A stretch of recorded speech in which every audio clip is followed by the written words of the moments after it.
नमस्कार दोस्तों, और कैसे हैं आप। एक बार फिर आपका स्वागत है सैम की रहस्यमय दुनिया में। बात 20 नवंबर 1971 की है। फिल्म में दिखाया जाता है कि जम्मू कश्मीर में तनावपूर्ण स्थिति है और हम देखते हैं कि पाकिस्तान से कुछ घुसपैठिए एक सीमावर्ती गांव में घुसने की कोशिश करते हैं। उनके हाथ में बड़ी बड़ी बंदूकें और कुछ गोला बारूद होता है। उनका उद्देश्य होता है गांव पर कब्जा करना और भारतीय सीमा पर घुसपैठ करना होता है। लेकिन तभी सामने आते हैं पटेल सिंह, वही पटेल सिंह जिन्हें आप सनी पाजी कहते हैं। पटेल सिंह निडर स्वभाव के हैं। बेहतरीन सैन्य कमान का परिचय देते हुए वह दुश्मनों को एक एक करके ढेर करते रहते हैं। उनका साहस और पराक्रम देखकर पाकिस्तानी घुसपैठिए डर से कांप उठते हैं और जान बचाकर पीछे की ओर भागना चाहते हैं। लेकिन पीछे हटने का रास्ता बारूदों से भरा था। इन खतरों की परवाह किए बिना पटेल सिंह उनका पीछा करते हैं। उनकी बंदूक की गोलियां खत्म हो चुकी हैं, फिर भी वह अकेले ही आतंकवादियों का सामना करते हैं।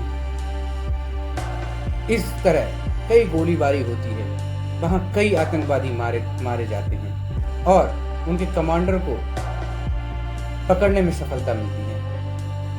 अब सुरक्षित लौटने से पहले वह उनके शवों को सीमा के नीचे रख देते हैं और पाकिस्तान को एक और बड़ी चेतावनी देते हुए कहते हैं,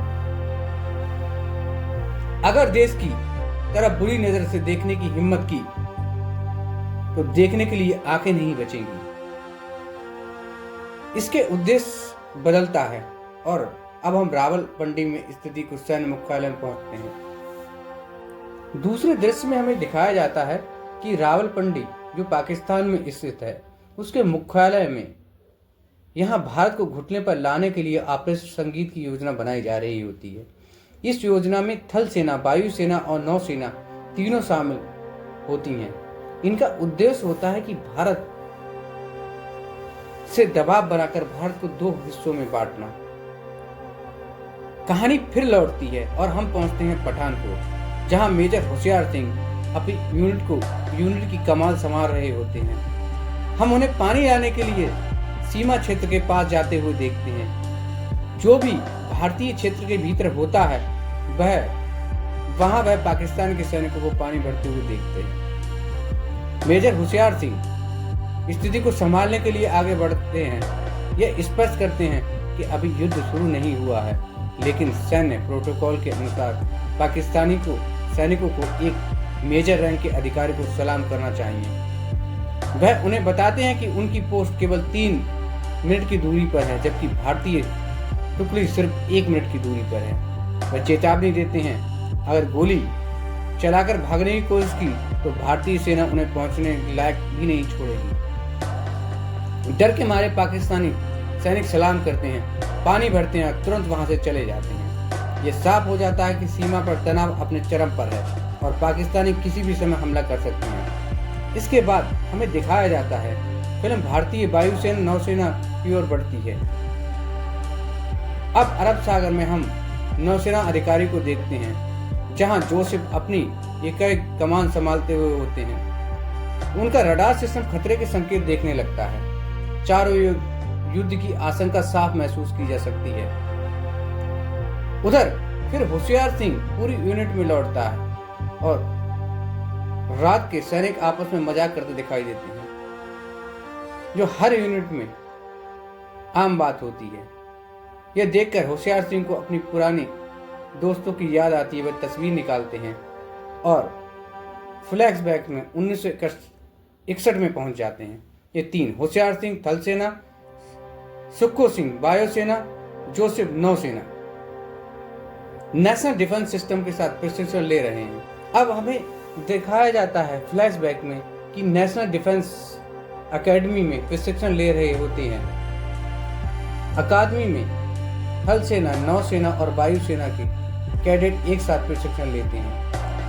हर आदमी की तरह यहाँ भी प्रतिस्पर्धा होती है, खास तौर पर सुक्खू सिंह वायुसेना के मैनेजर के बीच, जो हर प्रतियोगिता में पहला स्थान पाने के टकराते रहते हैं। जोसेफ अक्सर उनके बीच में फंस जाते हैं। होशियार सिंह एक शांत और गंभीर व्यक्ति होते हैं। उनका कोई परिवार नहीं होता। उनके पिता भारतीय सेना में शहीद हो चुके और बचपन में उनकी मां का निधन हो गया होता है। अब पूरी तरह अकेले होते हैं। अकादमी में झगड़े बढ़ जाते हैं, लेकिन पटेल सिंह बीच बचाव करते हुए समझाते हैं कि तीनों सेनाओं को एक साथ प्रशिक्षण देने का उद्देश्य यही संकट के समय मिलकर देश की रक्षा कर सकेंगे। यही कारण है कि नेशनल डिफेंस सिस्टम अकेडमी की स्थापना की गई थी।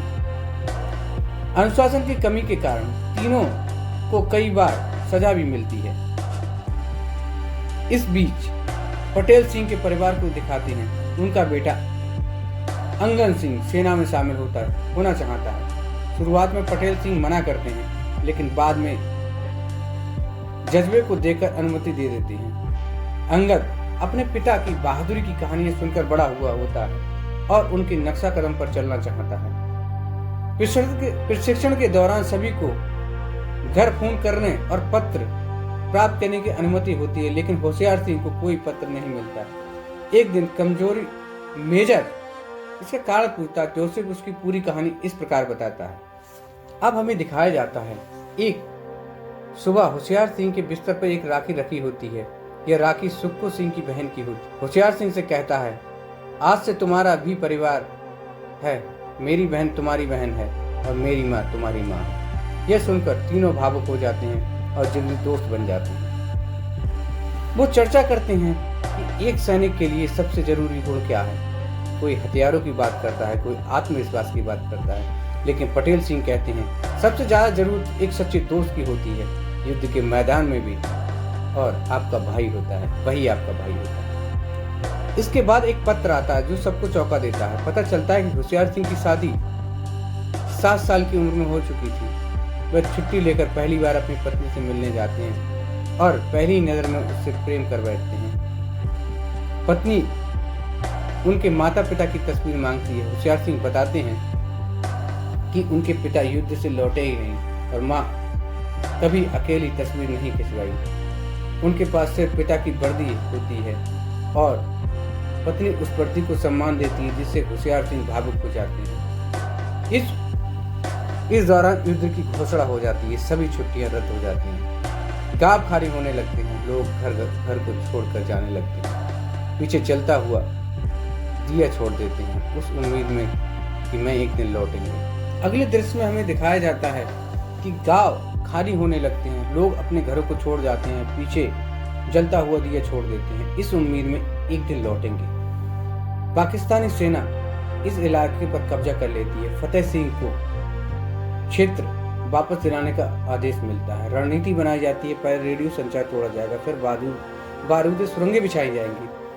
युद्ध के दौरान पाकिस्तानी कमांडर फतेह सिंह को उनके बेटे की शहादत की याद दिलाता है। फतेह सिंह 1 मिनट का मौन रखते हैं और कहते हैं, हमें मौत से डर नहीं लगता। इसके बाद भीषण युद्ध शुरू होता है। जोसेफ का जहाज दुश्मनों के हमले से नष्ट हो जाता है और वहीं शहीद हो जाता है। यह खबर सुनकर होशियार सिंह का गुस्सा भड़क उठता है। वह दुश्मन को उसी की जमीन पर जवाब देने का निर्णय लेते हैं। अंतिम युद्ध में होशियार सिंह उनकी यूनिट भारी नुकसान उठाती है, लेकिन पीछे नहीं हटते। घायल अवस्था में वो भी लड़ते हैं और कहते हैं, मैं लौटूंगा यहाँ से चलता हुआ या तिरंगे से लिपटकर। ये आखिरकार भारतीय सेना जीत जाती है। दुश्मनों को पीछे धकेल दिया जाता है। जयपाल क्षेत्र से फिर से तिरंगा लहराता है। कई वीर सैनिक शहीद हो जाते हैं। उनके अंतिम संस्कार का उद्देश्य बेहद भावुक होता है। हर आंख नम होती है। पृष्ठभूमि बजते गीत का उद्देश्य गहराई देता है। ये एक कहानी नहीं है, ये हर भारतीय सैनिक के साहस और दोस्ती के बलिदान को नमन है। आज के लिए दोस्तों बस इतना ही। कल फिर मिलेंगे। धन्यवाद।